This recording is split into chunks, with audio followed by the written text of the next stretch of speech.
Et je bénis le Seigneur parce que la sœur Sandra, dans ce sujet, elle a quand même touché certains points. Amen. Certains points dont on va partager en ce soir. Je dis merci au Seigneur parce qu'il nous a dévancés. Amen. Et ce que nous te répétons toujours, c'est que Dieu a un but. Dieu a un but, il a un plan et il a une puissance. Amen. Si on le prend dans les sens inverse, on peut dire que Dieu a une puissance qui veut déployer pour son plan en vue d'atteindre son objectif. Amen. Donc, il a une puissance qu'il déploie pour son plan. Mais son plan, c'est pour atteindre son objectif. Donc, les plans, ce sont les étapes qu'il va dérouler pour atteindre son objectif. On a toujours pris cet exemple, on le voit dans Genèse chapitre 1. Au commencement, Dieu donne son objectif. Amen. Il va créer le ciel et la terre. Il va réformer le ciel et la terre. Amen. Mais avant de faire ça, il va d'abord dérouler son plan. Alléluia. Et quand il déroule son plan, il s'occupe de tous les obstacles. Et à la fin, on voit que tout est créé, l'homme est créé. Et la Bible dit que ce que Dieu a créé était très bon. Amen. Donc, il a un but, il a un plan, il a une puissance qu'il déploie. Alléluia. Donc, pour atteindre son objectif, donc pour dérouler son plan afin d'atteindre son objectif. Alléluia. Et parce que ce plan de Dieu-là doit se réaliser dans la vie de l'homme. Parce que ce plan de Dieu doit se réaliser dans la vie de chacun d'entre nous, dans la vie de l'homme. On voit aussi depuis le livre de Genèse que Dieu a toujours voulu que l'homme, que la cible de son projet soit informée de son plan. Amen. Alléluia. Parce qu'il ne veut pas faire le plan qu'il a destiné à l'homme en dehors de l'homme. Amen. Donc, il veut que l'homme soit pleinement informé. Alléluia. De ce qu'il veut faire dans sa vie. Et une question qu'on peut poser et à laquelle on va essayer de répondre, mais c'est comment est-ce que Dieu informe l'homme de ce qu'il va faire dans sa vie? Comment est-ce que Dieu informe l'homme de son plan? Amen. Et nous répondons que c'est au moyen de la communication avec lui. C'est au moyen de la communication que Dieu informe l'homme et continue d'informer l'homme. Amen. Jusqu'à ce que les derniers aspects de son plan soient effectifs dans la vie de l'homme. Alléluia. Donc c'est au travers de la communion que Dieu amène l'homme à être informé de ce qu'il va faire dans sa vie. Et aussi, pour aller un peu plus loin, on peut dire que c'est au travers de la communion que l'homme va prendre aussi part au projet de Dieu. Alléluia. Pour dire qu'il n'y a rien en dehors de la communion avec Dieu. Il n'y a rien. Sans la communion, il n'y a pas de croissance. Sans la communion, il n'y a pas la réalisation du projet de Dieu dans notre vie. Alléluia. Et dans Genèse chapitre 1, verset 26, par exemple, on voit que Dieu donne son objectif. On parle beaucoup de ça. Il a donné son objectif. L'objectif qu'il veut atteindre, alléluia, dans la vie de l'homme. Et par la suite, dans Genèse 1, verset 28, on voit qu'après qu'il a créé l'homme, alléluia, après qu'il a créé l'homme, on voit que le Seigneur va initier directement la communication avec l'homme pour lui indiquer clairement, alléluia, comment il va faire pour atteindre son projet dans sa vie. Amen. Donc, tout ceci pour dire, mes frères, qu'en dehors de la communion, il n'y a rien. Il crée automatiquement, il initie la communion. Parce que c'est au travers de la communion qu'il va atteindre son projet dans notre vie. Amen. Si Dieu ne parle pas, on dit que nos signes, on n'a plus de signes. Alléluia. Non, il crée l'homme, il initie la communion automatiquement. Donc, il n'y a rien en dehors de la communion. En d'autres termes, on peut dire que sans la communion, personne ne peut voir la réalisation du dessein de Dieu dans sa vie. On va lire Genèse chapitre 1, verset 26 au verset 28, mais on va plus prêter attention au verset 26 au verset 28. Genèse chapitre 1, verset 26 au verset 28. Si un frère peut m'aider. Amen. Mhm. Genèse chapitre 1, verset 26 à 28. Puis Oui, Dieu mon frère. dit, faisons l'homme à notre image, selon notre ressemblance, et qu'il domine sur les poissons de la mer, sur les oiseaux du ciel, sur le bétail, sur toute la terre et sur tous les reptiles qui rampent sur la terre.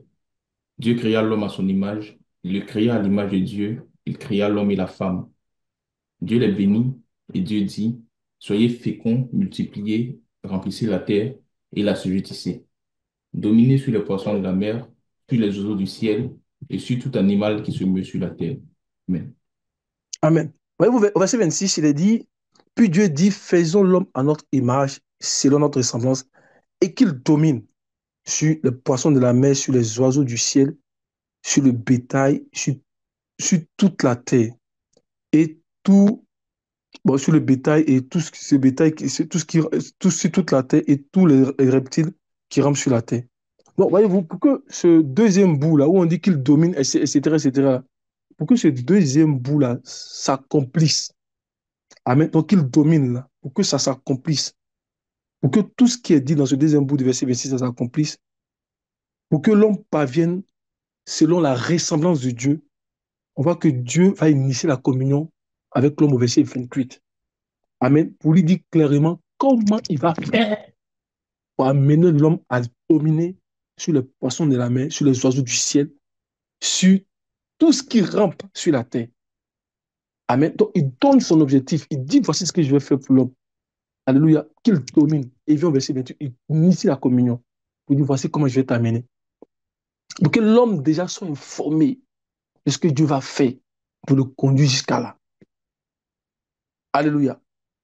Donc, dans Genèse chapitre 1, on voit que Dieu a initié la communion avec l'homme dès le début. Amen. Dans Genèse chapitre 2, pour maintenir cette communion, parce que j'ai dit que sans cette communion, l'homme ne peut pas atteindre l'objectif de Dieu. Donc, pour maintenir cette communion-là, sans laquelle l'homme ne peut pas atteindre le but de Dieu, nous voyons que Dieu va créer le jardin. Alléluia. Donc, il va créer le jardin et dans cette atmosphère-là, il va commencer à faire couler un fleuve. Alléluia. Il va commencer à faire couler un fleuve. Oh. Et c'est pour ça que je bénis le Seigneur pour le sujet qu'il a fait sans Il va commencer à faire couler un fleuve. Amen. À cause de la communion qu'il a initiée, il va faire couler un fleuve. Et à partir de ce fleuve-là, l'homme va continuer à communier avec Dieu. Amen. Il va continuer à rester dans une communion permanente avec Dieu. Et c'est à travers ce fleuve à quatre bras que nous connaissons tous, parce qu'on lit beaucoup ce passage-là, c'est à travers ce fleuve-là que Dieu a continué à communiquer ses instructions, son caractère, sa vie à l'homme dans le jardin. Amen. Donc, c'est à travers ce fleuve à quatre bras-là que l'homme recevait en fait les instructions de Dieu qui lui permettaient d'accomplir la volonté de Dieu. Amen. Donc, c'est à travers ce fleuve-là que Adam et Ève, pour dire clairement, ils entendaient la voix de Dieu. C'est pour ça que quand on lit Genèse chapitre 3, Adam dit, j'ai entendu ta voix. J'ai entendu ta voix. Et l'Écriture nous révèle que la voix de Dieu est comme le bruit des grandes eaux. Ouh, sa voix est comme le bruit des grandes eaux. Amen. Donc, c'est à travers ce fleuve-là qui communiquait sa vie à Adam, qui communiquait la santé, la paix, la puissance à Adam. C'est à travers ce fleuve-là. Enfin, Apocalypse chapitre 1, verset 15. Apocalypse 1, verset 15. Alléluia. Apocalypse 1, verset 15. Apocalypse 1,15. Mhm. Ses pieds étaient semblables à de l'airain ardent, comme s'il lui était embrasé dans une fournaise. Et sa voix était comme le bruit des grosses eaux. Sa voix était comme le bruit des grosses eaux. Donc, au travers de ce fleuve-là, il communiquait la vie. Que ce fleuve-là continue de jaillir, couler en nous. Que la vie soit communiquée à nos maisons. La vie soit communiquée à chacun de nous. Alléluia. Il communiquait sa vie. Habitant ne peut pas tomber malade. Dans ce fleuve-là, il y a la vie de Dieu. Il y a la vie de Dieu. Et Adam entendait audiblement. Alléluia. Dans Genèse 2, verset 10, verset 14, on connaît, on va les lire tous, mais je vais les lire rapidement. On dit, un fleuve sortait d'Éden pour arroser le jardin. Et de là, il s'est divisé en quatre bras. Le nom du premier était Pichon. C'est celui qui entoure le pays d'Avila, où se trouve l'or. L'or de ce pays est pur. Pourquoi l'or est pur? Parce que ce fleuve, en fait, passe sur l'or. Ce fleuve-là passe sur l'or. Ce fleuve-là nettoie l'or. Alléluia. Ce fleuve-là est pur l'or. On dit l'or de ce pays est pur. Amen. On y trouve aussi le bélium et la pierre d'onyx. Le nom du second feu est Guichon. C'est celui qui entoure le pays de Cush. Le nom du troisième est Idékel. C'est celui qui coule à l'orient de la Syrie. Le quatrième fleuve est l'Euphrates. On ne va pas revenir sur les définitions. Amen.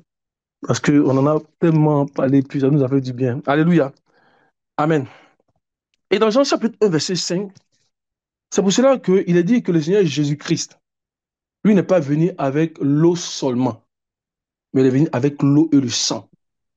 Alléluia. On dit non avec l'eau seulement. Pourquoi? Parce que c'est lui qui est venu avec l'eau seulement. C'est lui à qui Dieu a donné de l'eau. Alléluia. Pour communiquer avec lui au début, c'était Adam. Amen. Mon frère va aller dans Jean 1, verset 5. Donc, Adam est venu avec parce que la communion est importante pour Dieu, pour communiquer, pour amener l'homme à son objectif.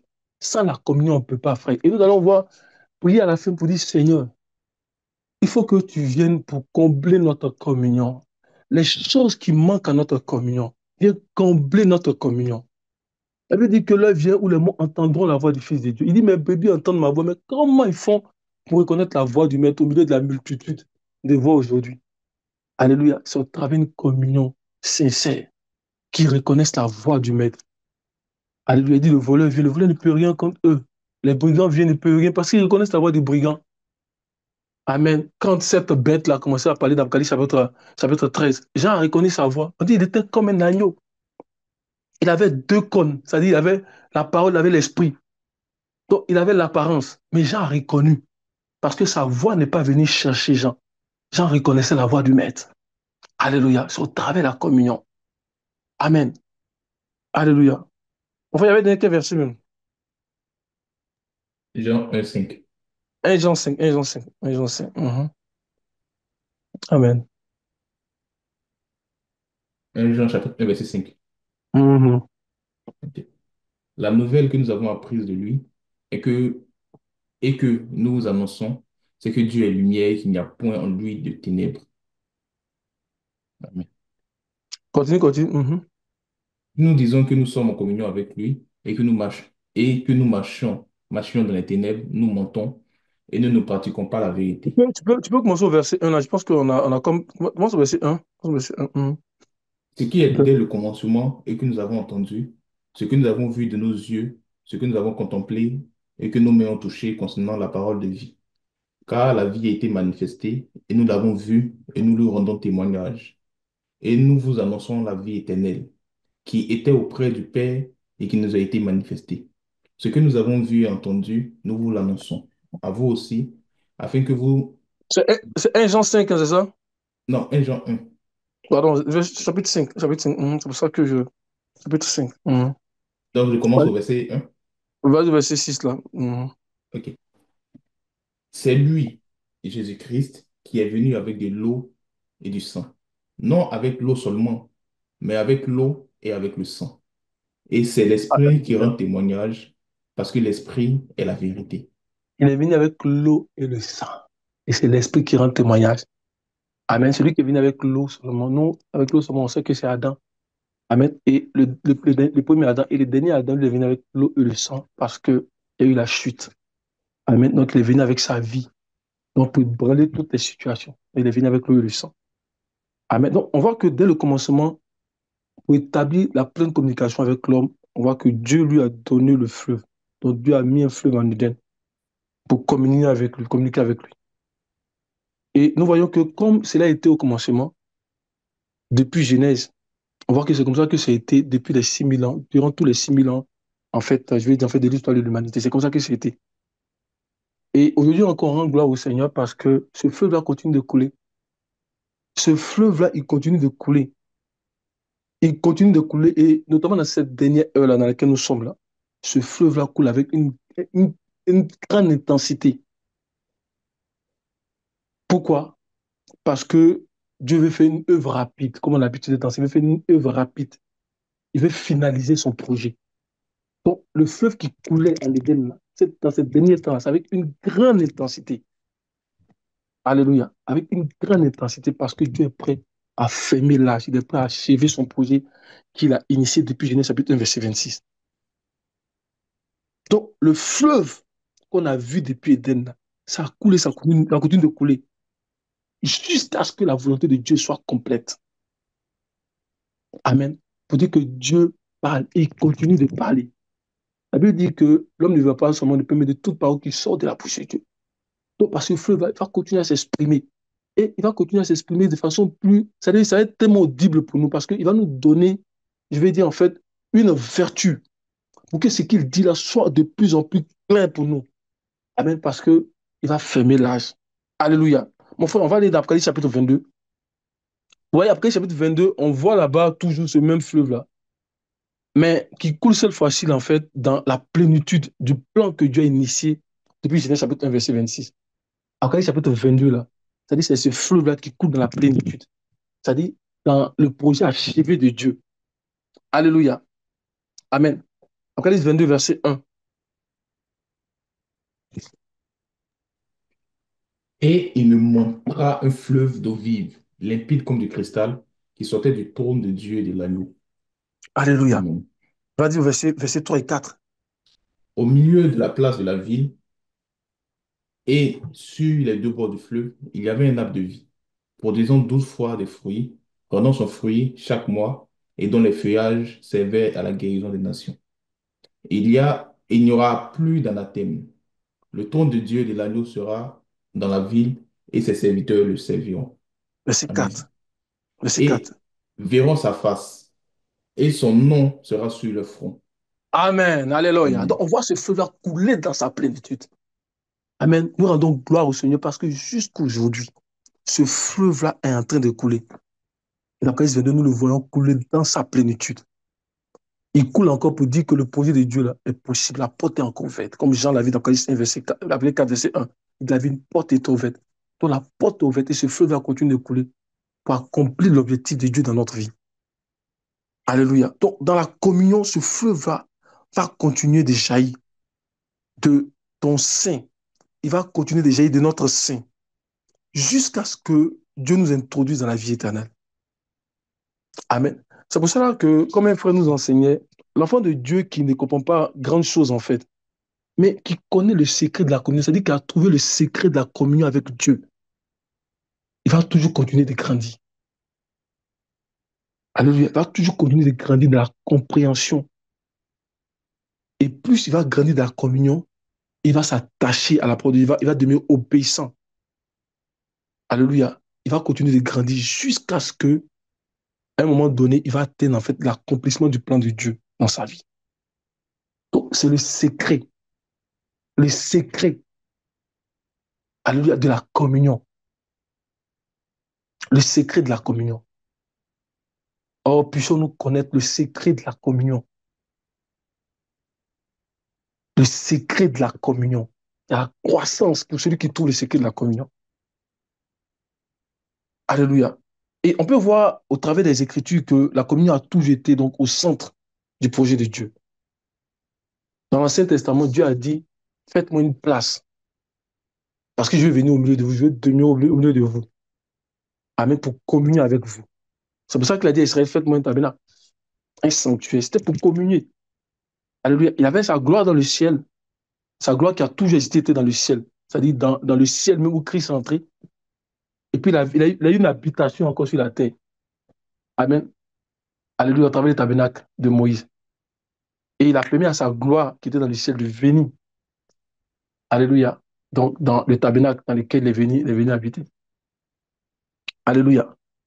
Et ça, c'était dans l'Ancien Testament. Dans le Nouveau Testament, on peut voir que ce que nous voyons dans l'Ancien Testament, Dieu a rendu cette place qu'il a dit, faites-moi une place, construisez-moi un tabernacle, il a rendu ça disponible en nous donnant le Saint-Esprit. C'est-à-dire que le Saint-Esprit vienne en nous. Amen. Donc, la réalité du tabernacle, c'est-à-dire comment Dieu est venu habiter dans le tabernacle, c'est en nous maintenant. C'est dans un corps de personnes. Donc, individuellement et collectivement. Alléluia. Nous avons l'Esprit de Dieu en nous. Donc, ce fleuve-là jaillit à nous. Et à mesure que nous sommes en contact avec lui, à mesure que nous sommes dans le lieu secret de la communion, ce fleuve-là va continuer à jaillir. Jean 14, verset 17 dit quoi? L'esprit de vérité que le monde ne peut recevoir parce qu'il ne le voit point et ne le connaît point. Mais vous, vous le connaissez, car il demeure avec vous et il sera en vous. Alléluia. Il sera en vous. Alléluia. Il sera en vous. Amen. Et pourquoi? Pour la communion. Donc, faites-moi une place. Je vais venir habiter au milieu de vous. Dans l'âge de l'Église, il est en nous. Amen. Alléluia. Mais c'est pour la communion. C'est pour la communion. On va voir tout à l'heure que ce n'est pas juste pour la communion. La communion, là, il va nous amener à atteindre son caractère. Il y a deux choses qu'il va faire principalement. Sa beauté mourra son caractère dans la communion. Et à la fin, il va nous donner le corps de la rédemption. Ce n'est pas son esprit qui habite en nous. Ce n'est pas son esprit qui habite en nous. Car il demeure avec vous et il sera en vous. Donc, collectivement, il est au milieu de son peuple, individuellement dans chacun de nous. Faites-moi une place. Je viens habiter au milieu de vous. C'est la réalité. Amen. Que nous voyons le Saint-Esprit qui est venu habiter en nous. Et nous parlons de l'Esprit de Christ ressuscité glorifié. Donc, le Dieu qui s'est manifesté à travers la colonne de feu de nuit, quand on lit dans les livres des Exodes et dans l'Ancien Testament, là. Donc, au milieu des enfants d'Israël, là, il est aujourd'hui individuellement chacun de nous. Il est collectivement aujourd'hui au milieu de son peuple fidèle.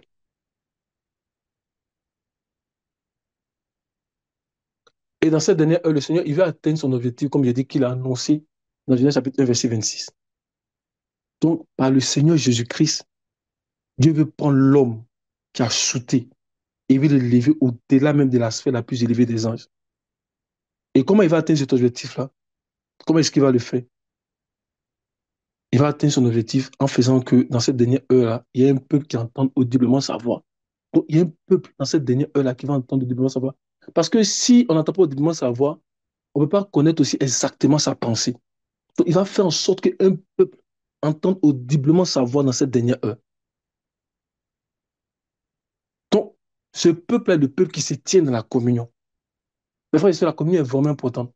Donc, il y a un peuple qui se tient dans la communion. Parce que ce peuple se tient dans la communion, le peuple va entendre audiblement la voix de Dieu. C'est pour cela que nous disons, bénis soient ceux qui entendent la communication de Dieu et qui se soumettent à son plan. Bénis soient ceux-là. Pourquoi ils sont bénis? Parce que en entendant la voix de Dieu, ils vont atteindre son objectif qui est la rédemption du corps. Bénis soient ceux qui entendent la voix de Dieu dans la communion. Puissions-nous entendre la voix de Dieu dans la communion. Nous ne nous sommes pas approchés d'une montagne qui est fumante, mais nous sommes approchés de la Jérusalem céleste, des myriades qui font le cœur des anges, de la cité du Dieu vivant. Et parce que nous sommes approchés des Sion, alléluia, il y a une voix qui s'est fait entendre. Amen. Il y a une voix qui s'est fait entendre. Et Exode 19, verset 19 dit que la trompette sonnait de plus en plus fortement. Elle va aller de plus en plus fortement. Elle va retentir de plus en plus fortement. Parce qu'il y a un peuple qui doit entrer dans la gloire. Elle va retentir de plus en plus fortement. Alléluia. Mais c'est dans le lieu de la communion qu'on va entendre ça. Certains vont entendre le tonnerre, mais un peuple va entendre audiblement. Certains disaient que c'est un ange qui lui a parlé, d'autres disent que c'est le tonnerre. Mais il y a certains qui savaient que c'était la voix de Dieu. Donc, il y avait comme trois classes de personnes. Amen. Et le Seigneur lui-même qui était dans l'intimité, il dit que c'est à cause, il a dit quand même que c'est pas, il dit c'est à cause de vous que cette voix s'est fait entendre. Je pense bien, si je me trompe, excusez-moi. Mais c'est à cause de vous. Il savait que c'était une voix. Pourquoi? Parce il est dans la communion. Amen. Puissions-nous être dans la communion. Alléluia. Dans Zacharie 6, verset 5. Mon frère, Zacharie 6, verset 5. Zacharie 6, verset 5. Alléluia. J'espère que vous me suivez. Hein? Amen. Le Seigneur nous aide. Zacharie 6, verset 5. Ben, l'ange me répondit, ce sont les quatre vents des cieux qui sortent du lieu où ils se tiennent devant le Seigneur de toute la terre. Amen. Ils se tiennent devant le Seigneur de toute la terre et après ils sortent. Avant de sortir, ils se tiennent devant le Seigneur des armées. Et dans cette communion, ils reçoivent des instructions claires. Ils reçoivent des instructions nettes. Et quand ils sortent pour manifester la puissance de Dieu selon les instructions qui sont sorties. Ils ont eu dans sa communion. Amen. Ils sortent du lieu. Mais avant, ils étaient dans le lieu. Puissions-nous demeurer dans le lieu de la communion.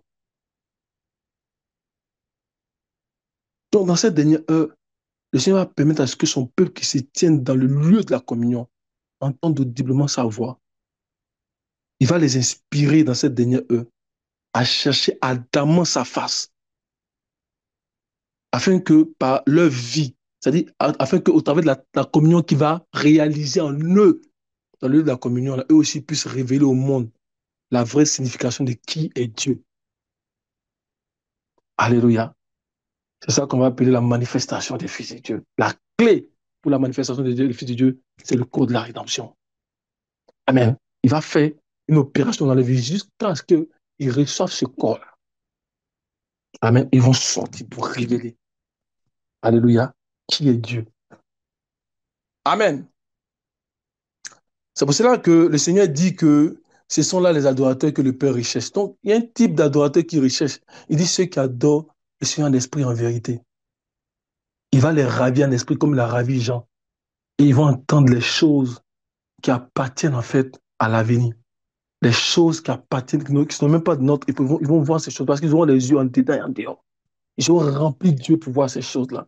Et ce sont là les adorateurs que le Père recherche. Donc, il y a un peuple qui recherche en ces temps de la fin. Ceux qui adorent le Père en esprit et en vérité.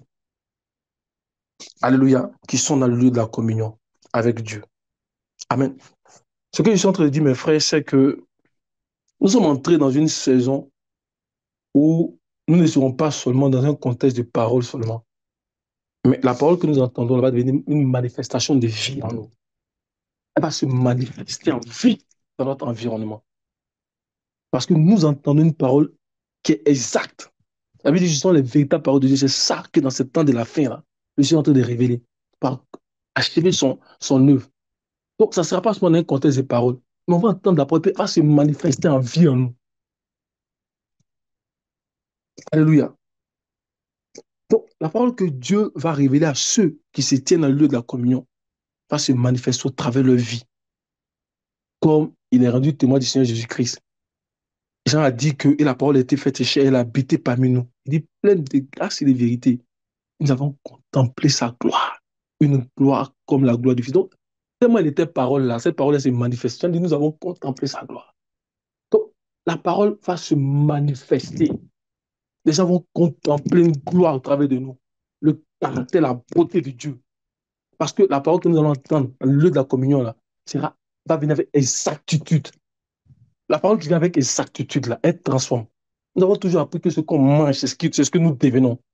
Mais les choses que nous allons manger dans cette dernière heure, ce sont des choses qui appartiennent à la rédemption de notre corps. Ce sont des choses qui appartiennent à la résurrection de notre corps.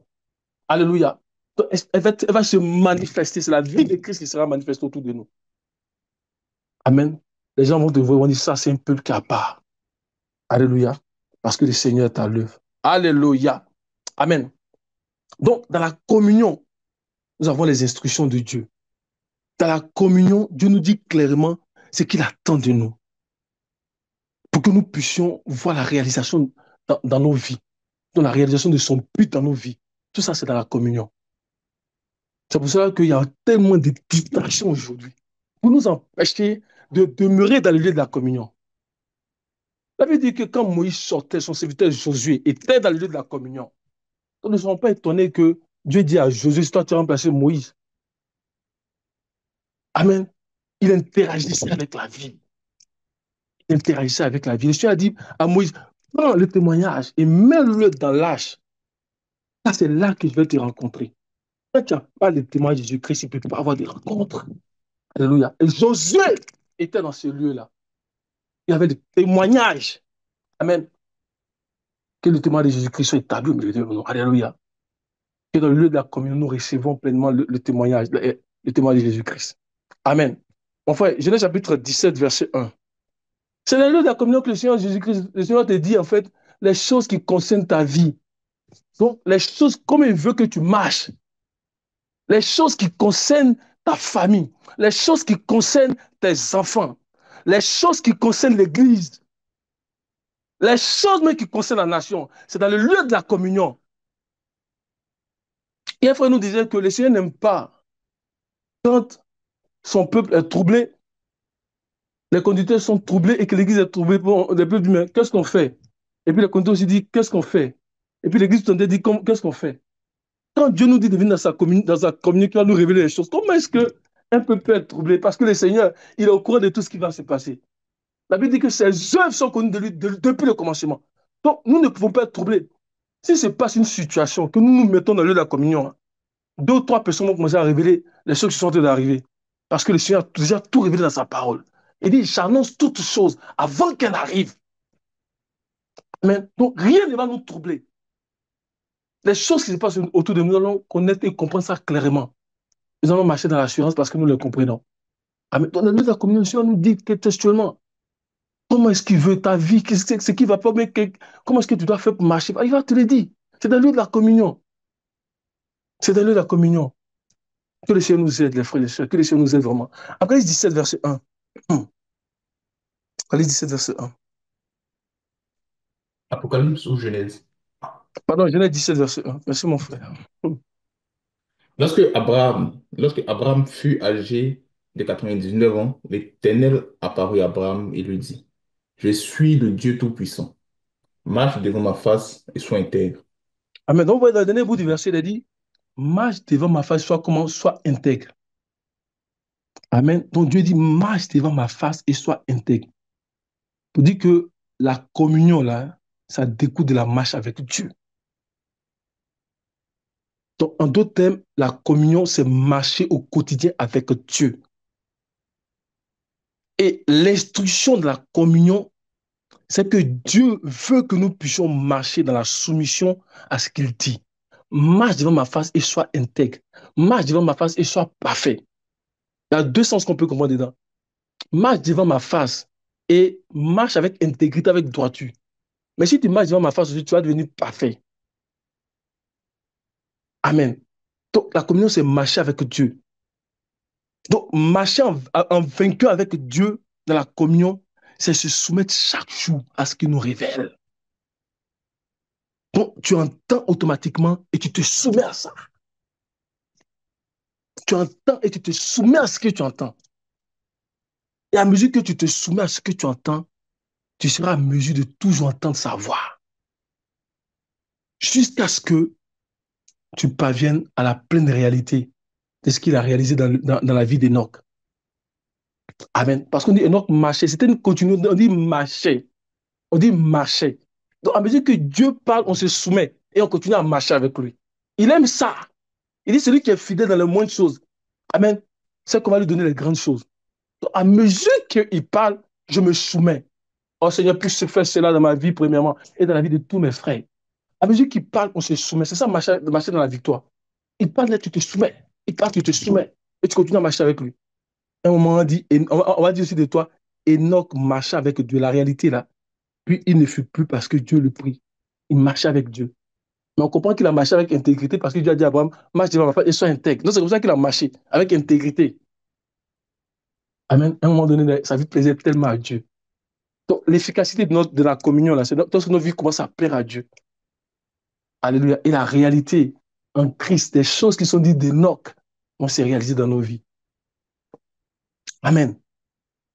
Dans Amos 3:3, il a dit, deux hommes marchent-ils ensemble sans être convenus? Est-ce que deux hommes peuvent marcher ensemble sans être convenus? Amen. Et quand on va au verset 7, il a dit, car le Seigneur ne fait rien sans avoir révélé son secret à ses serviteurs les prophètes. Donc il y a un lien entre le verset 3 et le verset 7. En d'autres termes, ça dit que lorsque nous marchons en accord avec ce qu'il dit, lorsque nous nous conformons à ce qu'il nous dit, il nous révèle son secret. Alléluia. Il nous révèle son secret. Deux hommes marchent-ils ensemble sans être convenus? Car le Seigneur ne fait rien sans avoir révélé son serviteur. Donc, ses serviteurs et les prophètes ont marché en accord avec lui. C'est pour ça qu'il a révélé sa parole. Amen. Aujourd'hui, son serviteur et les prophètes, ce sont les Écritures. Ce n'est pas un homme, c'est toutes les Écritures aujourd'hui. Alléluia. Et c'est un corps de personnes.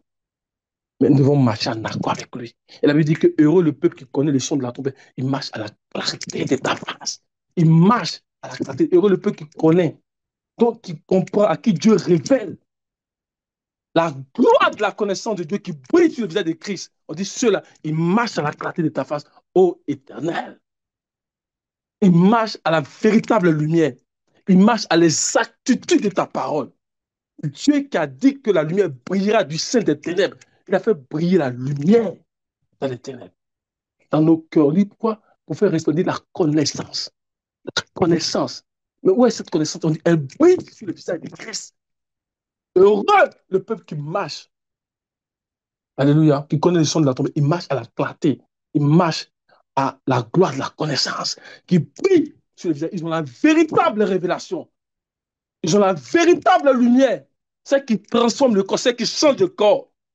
Celle qui nous habille des vêtements de lin. Alléluia. Alléluia. Alléluia. Merci Seigneur. Amen. Donc, je prie que par l'obéissance, le Seigneur nous permet de comprendre ce qui est à venir dans son programme. Et aujourd'hui, c'est possible de connaître ce qui est à venir dans son programme.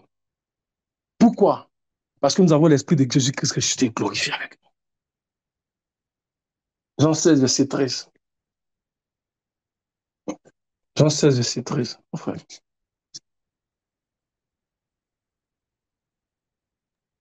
Jean 16, 13. Quand le consolateur sera venu, l'Esprit de vérité, il vous conduira dans toute la vérité. Car il ne parlera pas de lui-même, mais il dira tout ce qu'il aura entendu.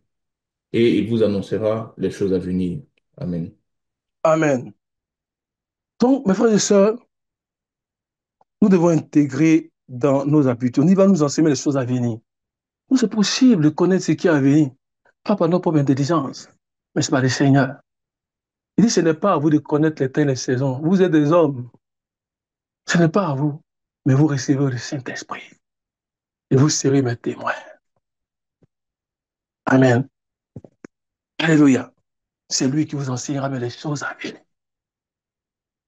Amen. Et pendant de ce qui est en moi, il va vous le révéler. Alléluia. Afin que vous deveniez comme moi. Amen. Donc, mes bien-aimés, comme je disais, on doit intégrer dans nos habitudes des moments réguliers, des moments particuliers dans l'année. On doit prendre le temps pour chercher la face de Dieu. Que les familles s'élèvent, que les enfants s'élèvent, que l'Église tout entière se lève. Parce que nous sommes dans le dernier mois. Nous sommes entrés dans la fête des expiations. De la même manière dont le Seigneur a réveillé l'esprit des choses, que nos esprits soient réveillés. Quand on attend les choses qui appartiennent à la rédemption de notre corps, comment est-ce qu'on peut aller dormir? Seigneur, réveille-moi et réveille-nous tous. Ce n'est pas possible qu'on puisse dormir. Alléluia. Lorsqu'on demeure dans la communion avec Dieu, et surtout lorsqu'on passe du temps dans l'adoration, on finit par être rempli de la vie de Dieu. Or, être rempli de la vie de Dieu, c'est obligatoire pour comprendre exactement sa volonté. En fait, il y a certains secrets dont on ne peut pas entrer dedans si on n'est pas rempli de la vie de Dieu. Or, c'est dans la communion qu'on est rempli de la vie de Dieu. En fait, Daniel chapitre 2, verset 17 au verset 18. Daniel 2, verset 17. On va comprendre pourquoi est-ce que lorsque les vierges là, les vierges sages, quand elles ont commencé à partir, on dit qu'elles ont pris de l'huile dans leur vase et puis dans leur lampe. Lui nous permet de comprendre. Il y a une vie qui a conduit à pouvoir emmagasiner cette huile-là. C'est dans la communion, c'est dans le lieu secret de la communion. Alléluia. Alléluia. Daniel 2, 17 à 18. Ensuite, Daniel alla dans sa maison et il instruisit de cette affaire Ananias, Michaël et Azaria, ses compagnons, les engageant à implorer la miséricorde du Dieu des cieux, afin qu'on ne fît pas périr Daniel et ses compagnons avec le reste des sages de Babylone. Amen. Amen. On va dire les a engagés à quoi? À implorer. Ça vient du grec béar, qui signifie aussi chercher, désirer, prier, chercher une faveur, implorer. Et qu'est-ce qu'il a dit au verset 19? Quand ils ont imploré, qu'est-ce qui s'est passé? Verset 19, mon frère. Alléluia. Alors le secret fut révélé à Daniel dans une Le vision pendant la secret nuit. a été révélé. Le secret a été révélé dans le lieu de la communion, dans le lieu secret, ce que les magiciens n'ont pas pu voir, ce que le commun des mortels ne pouvait pas entendre, ne pouvait pas comprendre. Dans le secret, dans le lieu de la communion, le secret a été révélé. Et nous savons que cette statue-là, elle parle du projet de Dieu jusqu'à la fin. C'est un grand secret. On a dit, même les devins, il dit, aucun homme, si j'étais à terre. Et que commence à prier, dit, Dieu de mes pères, je te loue que tu m'as accordé la sagesse. Oh Seigneur, merci, parce que tu as accordé la sagesse à l'Église. La Bible dit que l'Église, c'est la colonne et c'est l'appui de la vérité. Alléluia. Amen. Alors le secret fut révélé à Daniel dans une vision pendant la nuit. Pendant la nuit, qu'est-ce qu'il faisait la nuit? C'est une sentinelle. Sentinelle et sentinelle qui fait tuer. La nuit vient, le matin aussi. Ils sont les genoux fléchis. Ils ne dorment pas jusqu'à ce que Jérusalem ait triomphé. Ils ne peuvent pas dormir. Ils sont dans le lieu, notamment qu'ils entendent les messages sur l'expiation, les messages sur la tombe. Ils ne peuvent pas dormir. Ils ne peuvent pas dormir. Ils ne peuvent pas dormir. On dit pendant la nuit. Ils sont restés là, lui et ses compagnons, de la nuit jusqu'au matin, parce qu'il y avait une question de vie ou de mort. Ce n'est pas eux que le Seigneur a libéré, en fait, tous ces magiciens-là, ce n'est pas eux. On dit, et Daniel bénit le Dieu des cieux. La gloire de Dieu, c'est de cacher les choses. La gloire des rois, c'est de sonder ces choses. Comment nous sondons ces choses? C'est dans le lieu de la communion. Donc, dans la communion avec Dieu, son secret nous sera toujours révélé. Et notamment son secret qui appartient à cette dernière heure, à 2025 et après. Comme je disais, ce qui a permis aux vieilles sages d'emmagasiner de l'huile, plus d'huile que les folles, c'est la vie de consécration. Or, le moteur même de la vie de consécration, c'est une communion permanente avec Dieu. On ne peut pas parler de consécration et puis enlever la communion avec Dieu. Quand on lit la vie d'Étienne, hein, on lit la vie d'Étienne, on voit que c'était un homme, une personne en fait, qui avait une intimité avec Dieu. Étienne. Quand on lit Acte 6, verset 8, il a dit qu'Étienne était plein de grâce et de puissance. On dit qu'il faisait des prodiges et des miracles parmi le peuple.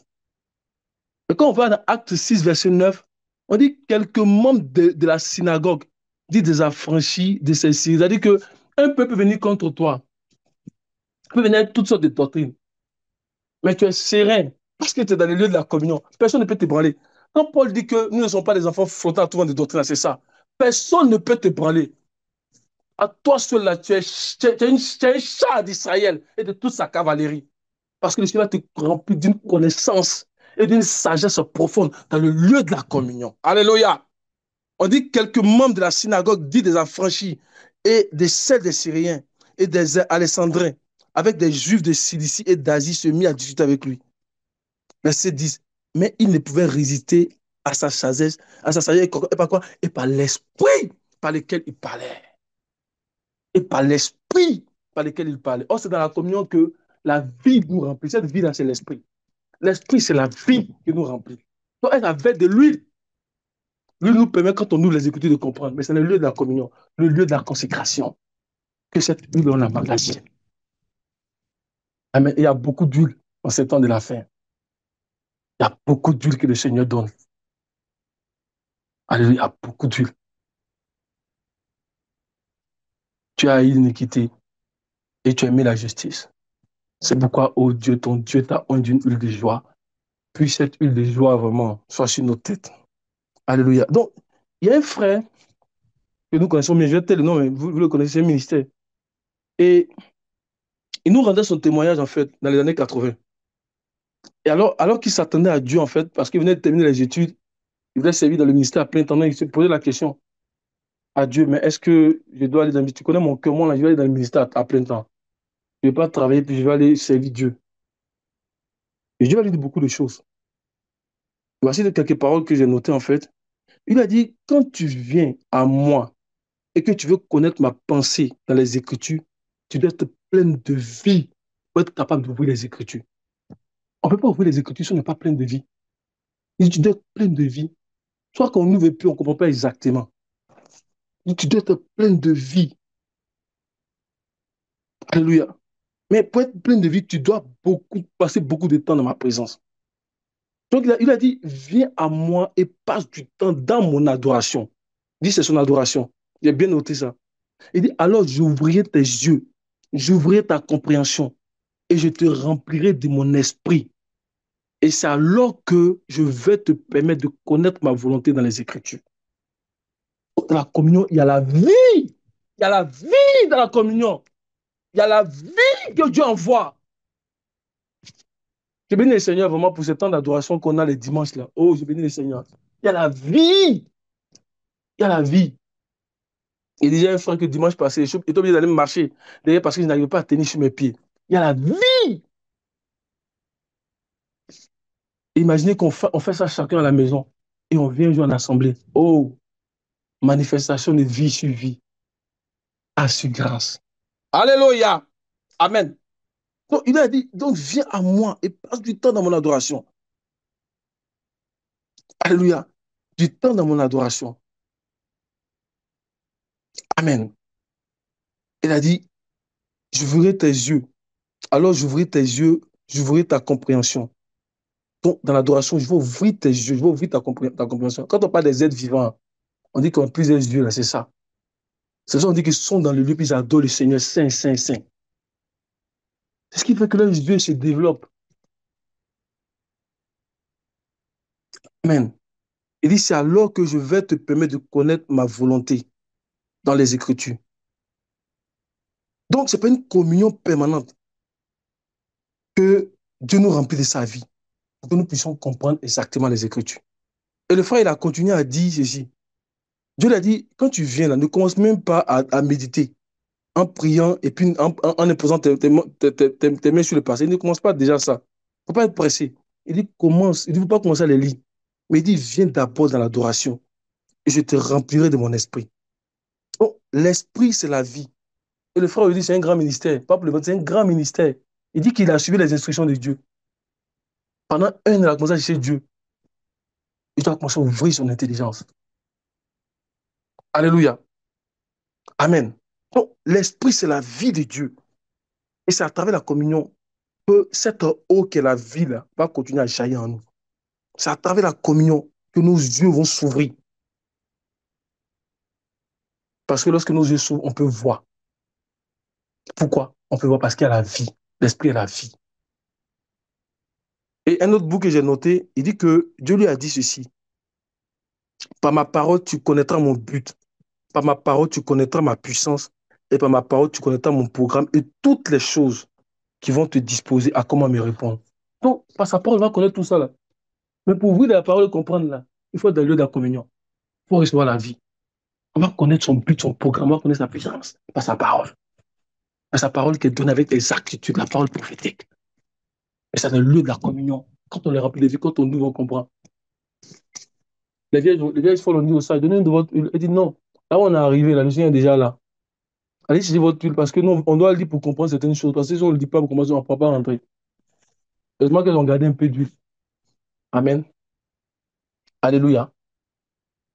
Puissions-nous être remplis de l'huile dans ce temps de la fin. Amen. Le Seigneur va continuer à ouvrir nos yeux, les frères. Il va continuer à ouvrir nos yeux de sorte que nous ayons de plus en plus de connaissances de sa volonté. Dieu ne veut plus une connaissance moyenne. Où on est arrivé là, ce n'est pas une connaissance moyenne qui va nous faire rentrer. Il ne veut plus une connaissance moyenne. Il veut une connaissance qui est exacte. L'Apocalypse 5, verset 1, qu'est-ce qu'il a dit? Il a dit qu'il y a un livre là qui était écrit dedans en dehors. C'est un livre qui est scellé. Quand on dit scellé, ça veut dire que personne ne peut rentrer dans le secret de ce livre-là s'il n'est pas dans la communion avec Dieu. Ceux qui ont commencé à chanter là, quand le Seigneur a brisé les choses, tu es digne, parce qu'ils sont dans l'église de la communion, ils ont vu. Ils ont commencé à chanter. Amen. Le livre est scellé. Il est scellé. Si Dieu ne révèle pas, on ne peut pas comprendre. Oh, c'est le livre de notre rédemption. C'est pour ça que Jean a commencé à pleurer. Si le livre était fermé, on était perdu. Jean a commencé à pleurer. On dit il est scellé. Le Seigneur brise les sceaux là pour ceux qui sont dans la communion. Puissions-nous être dans la communion du Seigneur. Alléluia. Que ce livre-là nous soit clair. Parce que nous sommes dans les temps où on doit manger ce petit livre-là. Nous sommes dans le temps des Écritures d'Apocalypse chapitre 10. Amen. Jusqu'au chapitre 11, verset 13. Alléluia. Mais le chapitre 10, là, on dit il tenait un petit livre. On doit manger. On dit ce livre-là, il est plus scellé pour ceux qui sont dans la communion. Pour ceux qu'il a rachetés et qui sont dans la communion, il n'est plus scellé pour eux. Amen. On doit manger ce livre-là actuellement. On doit manger. dans le lieu de la communion, on va manger ces livres-là. Jean a mangé ces livres-là en une seule fois. Jean a avalé, on dit prends le livre, avale. C'est dans le livre de la communion que tu peux avaler le livre en une seule fois. Parce que quand l'esprit commence à te remplir, tu peux avaler le livre en une seule fois. Alléluia! Amen. Nous bénissons le Seigneur. Nous bénissons le Seigneur. Alléluia. Amen. Alléluia. Mais frère, ce que nous sommes en train de dire est vraiment important. Et ce que je vais ajouter encore, c'est que c'est vrai que par moment, quand on commence à chercher le Seigneur, ça peut prendre beaucoup de temps. Ça peut prendre beaucoup de temps avant que nous donnions ces instructions. Ça peut arriver. Mais ce qui est réjouissant dans tout ça, là, c'est que lorsqu'il finit par nous parler, Abakou dit, je me tenais dans ta présence. Il dit que tant qu'il ne me parle pas, je guettais. Tu vas voir ce qu'il me dit. Ça peut prendre du temps. Mais lorsqu'il va se révéler à nous, alors on est certain qu'on va marcher dans l'assurance. Donc, ça prend ça. Même si ça met du temps, tenons dans sa présence. Il va nous donner la force pour tenir. Amen. Parce que quand on reçoit, on marche dans l'assurance. Pourquoi? Parce qu'on a les paroles de Dieu. Personne ne peut te tromper. Tu marches avec l'assurance. Tes pieds sont fermes. Tu es là, tu as l'assurance parce que tu as reçu une parole de lui. Même les choses que nous entendons là, le Seigneur veut confirmer ça dans nos cœurs aujourd'hui. Il veut confirmer pour que ça tienne dans nos cœurs, pour que ça soit imprimé dans nos cœurs. Quand tu reçois ça là, tu as l'assurance. Parce qu'il va te dire exactement ce que tu dois faire, ce que tu ne dois pas faire.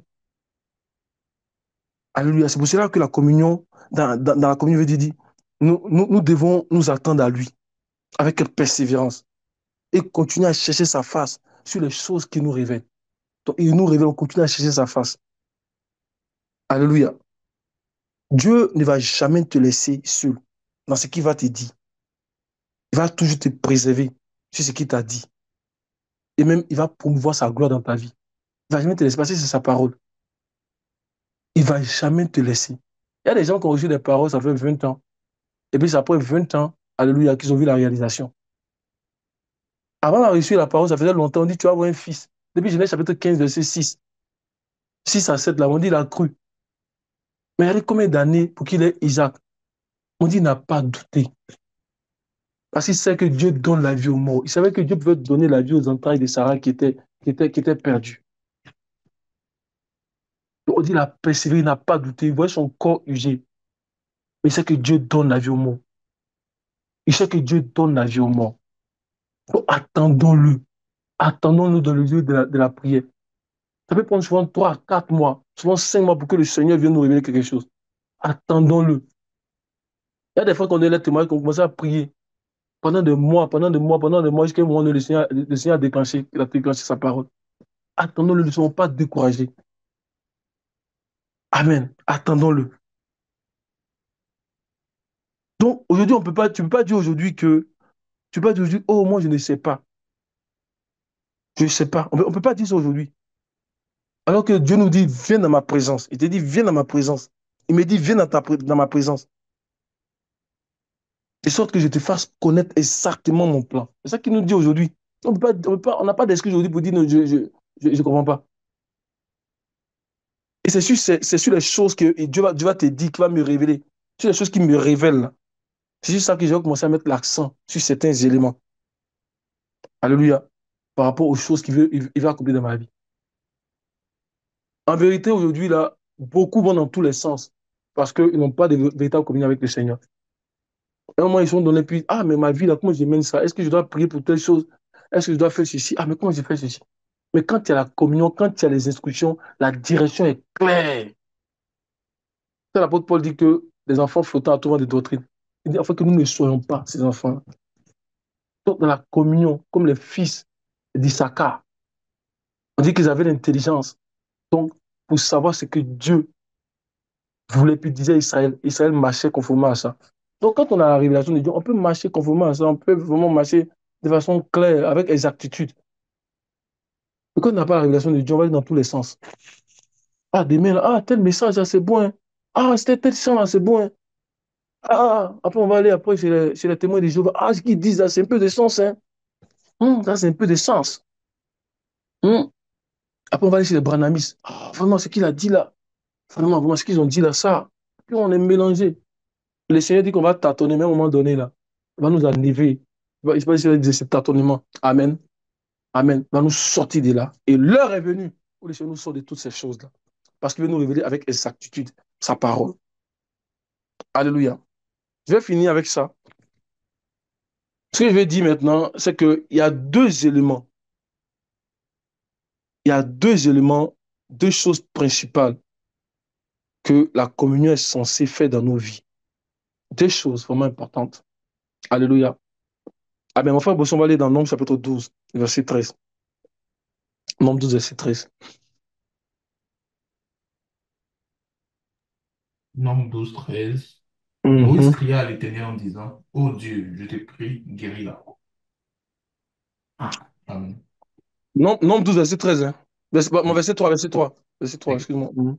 Or, Moïse était un homme fort, patient, plus qu'aucun homme sur la face de la terre. Amen. Donc, la première chose, c'est ça. Au travers de la communion, et on peut le voir au travers de la vie de Moïse ici, donc, au travers de la communion, alléluia, Dieu veut transformer nos vies pour que nous soyons comme lui, en fait. C'est-à-dire être dans ce corps et puis avoir un caractère qui est comme lui. C'est-à-dire que être des personnes douces, être doux, être humble, être rempli d'amour pour les autres. Amen. Ça, c'est ce que la communion fait. La communion, ce n'est pas la finalité. La communion, c'est le moyen par lequel Dieu nous a mené à la finalité. Mais avant d'atteindre cette finalité-là, il va opérer un travail dans nos vies. Et le premier, en fait, c'est qu'il veut qu'on soit comme lui, l'accomplissement. Amen. Donc, par la communion, il va nous communiquer sa beauté morale. Il va nous communiquer aussi une sagesse, une connaissance très profonde. On sera comme des gens que, comme les gens disaient de Paul, là, que quand tu es en assemblée, là, tu es un gars insignifiant. Mais il avait une sagesse profonde. Alléluia, ça peut être l'apparence, mais ça va être intérieur. Alléluia. Parce que comme un frère nous disait là, il disait que la puissance qui nous accompagne en tant que croyants, là, si on n'a pas ce caractère de Dieu, là, on peut détruire beaucoup de choses. Voyez-vous, quand vous lisez Luc 9, verset 54, là, Jacques et puis Jean, ils ont dit quoi? Parce que les gens n'ont pas voulu au Seigneur, n'ont pas permis au Seigneur de rentrer dans un village. Il dit, oh, faut nous laisser, on va envoyer le feu sur eux. Si le Seigneur ne change pas notre caractère, on a une puissance là, ça peut détruire. Mais nous bénissons le Seigneur que l'Esprit est venu, que avant même que le Seigneur partisse, chaque gens sont devenus comme de bons conducteurs. Alléluia. Comme tous les autres apôtres. Le Seigneur a changé leur caractère. Pour un peu, mais n'hésitez pas à détruire. Hein. Pour nous laisser, on va détruire ces gens. On doit avoir un caractère, vraiment, le caractère du Seigneur. Le Seigneur peut détruire le monde en une seule seconde. On dit, il use de patience. Oh, notre Dieu, il aime trop, nous aime trop, il aime trop le monde. On dit, il a tant aimé le monde qu'il a donné sa vie. C'est ce caractère qu'on veut aimer les autres, être doux. Et c'est la communion, c'est ce que ça fait premièrement, quand on a la communion. Amen. Dans la communion, on va obtenir le caractère de Dieu. C'est pour ça que la manne, là, en un seul jour, ça s'infestait. Et Dieu a dit à Moïse, il faut prendre un bocal, il faut mettre ça dedans. Quand Moïse a mis la manne devant l'âge, là, la manne est restée comme ça permanemment. Dans la présence, il y a l'incorruptibilité, il y a la transformation intérieure. Puissons-nous demeurer dans la présence de Dieu. Amen. Et lorsqu'on lit, en fait, les livres des autres et puis de Nombres, quand vous lisez ça attentivement, vous pouvez voir comment est-ce que Moïse est devenu un autre homme. Moïse qui, à un moment donné, s'est bagarré, est devenu un autre homme. On dit qu'il était puissant en parole, mais à un moment donné, il a dit à Dieu même, il dit, je ne sais pas parler. Dieu l'avait tellement transformé. Dieu avait transformé Moïse. On sait comment est-ce que le peuple d'Israël, là, on sait comment est-ce qu'ils étaient rebelles. On sait comment ils étaient rebelles. Ils ont tellement voulu énerver Moïse. Ils ont tellement fait des choses contre Dieu, Moïse. Mais regardez, dans tout ça, on dit Moïse a péché seulement que 2 fois. Si Dieu n'a pas transmis ton caractère, là, devant Israël, là, regardez comment est-ce qu'il intercédait. Regardez les prières qu'il faisait pour le peuple. Il intercédait. Dieu a changé son caractère parce qu'il était dans le lieu de la communion. Il a péché seulement 2 fois, là. Il a fait la faute seulement 2 fois. La première fois, Dieu l'a pardonné parce que ce n'était pas directement aligné avec la parole. Mais la deuxième fois, là, on est parlé au rocher, il a frappé le rocher. Et Dieu a dit, bon, tu vas pas rentrer. La première fois, il a défié Dieu. Tout c'est à cause de ce que les gens faisaient qui impactait sa vie. Moïse aurait pu pécher plusieurs fois, il aurait pu fauter contre Dieu à plusieurs reprises. Parce que le peuple là, l'a mené même à l'extrême. Mais Dieu avait changé son caractère. Or, que la communion change notre caractère ici. Pour que lorsque les hommes seront en train de nous injurer, pour que lorsque l'ennemi va vouloir chercher la colère en nous, parce que dans la communion, notre caractère est changé. Alléluia. Nous pouvons pardonner les gens, nous pouvons aimer les gens, nous pouvons leur montrer une autre forme, une façon de voir le caractère de Christ. C'est pour ça que Dieu a appelé Moïse son serviteur. Il a dit que j'obéis à Moïse comme Moïse aussi m'obéit. La Bible dit que pour Moïse, il était fidèle dans toute la maison de Dieu comme serviteur. Et nous dit Christ, il est comme fils. Parce que Christ, c'est le maître des maîtres. Alléluia. Il veut nous transférer son caractère à travers la communion. Amen. Ça, c'est le premier élément. Il va changer notre caractère, il va nous communiquer sa beauté morale. Et le deuxième élément de la communion, c'est la rédemption de notre corps. Alléluia. Et c'est sur ça que Dieu est en train de mettre l'accent dans cette dernière, parce que nous sommes entrés dans la saison où cette grande bénédiction doit s'accomplir. Il y a certaines choses qui ne sont pas accomplies dans la vie du Seigneur, certaines écritures. Mais le Seigneur est tellement amour qu'il veut que ça s'accomplisse en nous. La Bible dit que beaucoup vont entrer dans la vie sans passer par la mort. Le Seigneur est passé par la mort. Alléluia.